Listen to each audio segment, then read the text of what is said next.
First game on the list this month is Phantom Covert Ops. This is a single-player military shooter which uses a very interesting movement mechanic because you are always in a kayak, pretty much. This is a one-to-one interaction stealth game, so basically all the movements you do directly translate to an action in the game, which leads to a lot of immersion. The game has a 6-hour campaign and is, mostly focused on being stealthy and infiltrating bases and stuff, and it looks really, really cool. The game is an exclusive for the Oculus Rift and the Oculus Quest and does feature cross-buy, but I'm pretty sure that on PC with some clever software you can actually play this on your Vive or your Index as well. The game will be launching on June 25th, 2020 on the Rift and Quest, and probably also some other headsets very soon.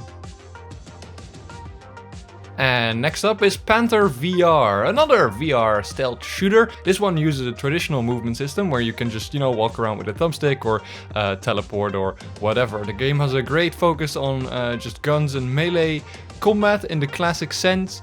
And it's described as a stealth sandbox, so it's not directly a very linear stealth game. It's a game where you can sort of choose your own approach, and you can go in either John Wick mode, guns blazing, or you can go in full Metal Gear Solid and take out everyone very stealthily. The game has unlimited randomly generated missions as well, which I think can lead to a lot of entertainment. It looks very cool. It will be launching somewhere in June 2020 and only on PC VR. Next up is something very different. Next up is Mini Motor Racing X, and this is the Steam release. It was already out on the Oculus Quest and the Oculus Rift, but now it's also on Steam. This is a very interesting VR racing game where you race tiny little cars in VR. And what I think is very cool is that you have multiple ways to control them. You can control them top down, like some kind of little radio control car, but you can also just go in first person and take the wheel yourself in this crazy Mario Kart-like racing game. It will be releasing on June 20th, 2020, and only on PC VR on Steam. And at number 4 we have Axegend Episode I. This is a roguelike strategic action game fully in virtual reality. It's very much inspired by Orcs Must Go, I think it was. And it basically mixes roguelike, like melee combat with strategic trap placement and some base building in there to just slay hordes of demons and skeletons approaching you. The game also features some boss battles, which I think can switch things up very nicely. The most interesting thing, I think, is that this first episode at least is free, because the designer of this game is wanting to make this into a series, and this is episode 1, which will be available to download for free starting June 2nd, 2020, and only on PC VR. Next up is Tower Tag, which is a very interesting cyberpunk PvP shooter. It has 1v1 to 4v4 matches, and it uses grappling hook movement to move in between your tower and the enemy's tower. I think it's a very interesting concept because it allows you to move around in your room a lot and not have to rely on like locomotion in the sense of like walking or teleporting, but you can actually grapple between towers or stay in your own tower, move a bit around and take cover and shoot at the other towers, which I think can be a lot of fun. This game used to originally be a VR arcade game that is now also making its way to the consumer headset. What I think is very cool is that this game also has a very nice custom controller that you can either print or buy, that you can slap your VR controller in, so it's like you are actually holding the gun IRL that you see in the game, which is a nice little addition. Tower Tag is out now on PC VR. Up next we have The Wizards Dark Times, which is a sequel to the original Wizards game, which was a very, very good VR spellcasting game.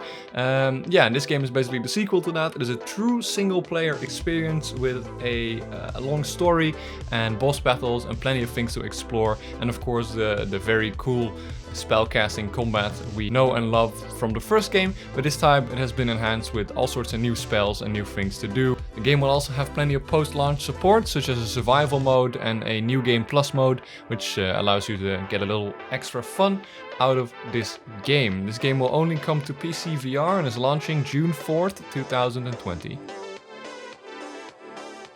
And at number 7 we have Rinlo, which is a third-person steampunk VR platformer / puzzle game, which I think looks really cool. It's a really cute art style. And I don't think we see enough third-person games in VR. The game will have third-person climbing and puzzling and stuff, and then the climbing and the parkour kind of reminds me of Assassin's Creed, but of course fully 3D in VR, which I think is very original. The game will feature some very complex puzzles, and yeah, it's just something else. I don't think we see enough of this, and I think it could be a lot of fun to play. The game will only come to PC VR, and it's launching June 23rd, 2020. Next up we have The Rig, a Starmap to Murder, which is a story-driven exploration and puzzle game set on a drifting spaceship which is fully interactive.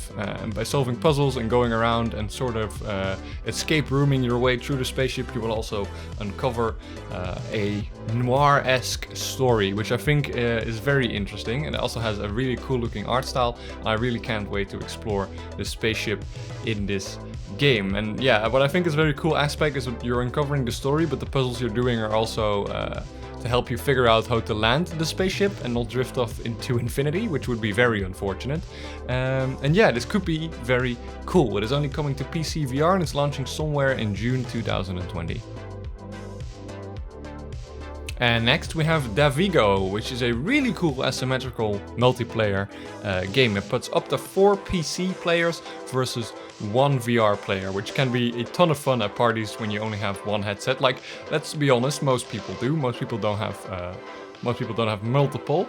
And yeah, the VR player is basically some kind of god, and he can tear up the land and throw stuff at people and punch them away. And it's up to the tiny little PC players to come together and defeat the one monstrous VR player, kind of like the story of David and Goliath. And I think it looks very interesting. As the PC players, they can grab objects in the map and throw them at them and activate cannons and rockets and bombs and all sorts of stuff to try take them out, and it looks like a ton of fun, and we definitely need more of this. The game is officially not out yet, but there is a public alpha going on at the moment.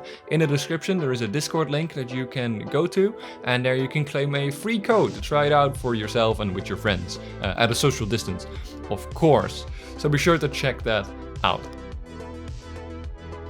And finally we have The Last Day Defense VR, which is a VR real-time strategy tower defense game which has been in development for a long ass time, but it is finally out now and it looks really, really cool. I think the top-down view in VR makes the battles very intense and makes you feel like you have a lot more control. The game has over 25 maps, which are all different and all handcrafted for you to explore, and it also has a ton of units that you can deploy into combat while you watch on from your general's chair to your little table where units slaughter each other for your pleasure. So yeah, that'll be a lot of fun. The game is only coming to PC VR and is launching somewhere in June 2020. And that was it for this month. Thank you for watching this video. Let me know down in the comments below which game you are most excited about, and if I missed anything that definitely should have been in here. Hope you enjoyed watching. Please leave a like, comment and subscribe if you did, and I'll see you guys in the next one. Goodbye.